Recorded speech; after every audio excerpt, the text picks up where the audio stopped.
أنا أقول لإخواني وأخواتي اللي يعانون من ضيق العيش وقلة الرواتب ومن الحالة التي يعيشونها في الديون أحيانا والهموم. أنا أعرف أن البيوت فيها ناس عندهم أبناء وزملاء وأهل في السجون. أعرف أن العالم اليوم الإسلامي يعاني. أنا أعرف أن البيوت تعبانة إلا من رحم الله.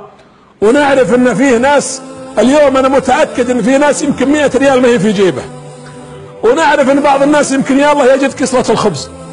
ونعرف أن بعض الناس الغلاء آذاه. لا يمكن يجوع النبي ونشبع، ولا يمكن تضحك والنبي صلى الله عليه وسلم بكى ويحزن، ضاق صدره ودمعت عينه.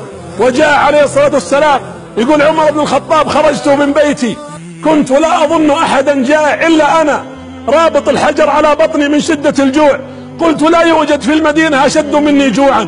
فلما خرجت فإذا بأبي بكر يدور في سكك المدينة وقد ربط على بطني حجر أكبر من الحجر الذي على بطني. قلت أنا وأبو بكر فقط جوعانين. يقول: فمشينا قليلا فإذا بإمام الأمة ورسولنا عليه الصلاة والسلام يخرج في سكك المدينة وربط بحجر أكبر من حجر أبو بكر وعمر من شدة الجوع. لا يمكن يشبع الناس والرسول جاع، ولا يمكن تفرح والنبي صلى الله عليه وسلم حزن وبكى.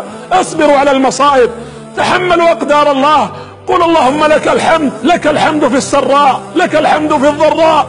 المؤمن إذا أصابه خير شكر، وإن أصابه بلاء صبر، ولا يكون ذلك إلا للمؤمن.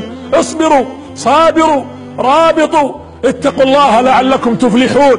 يا جماعة اصبروا، احتسبوا، إنما يوفى الصابرون أجرهم بغير حساب. يوم القيامة صاحب الصلاة يجي ياخذ حسنات على قد صلاته.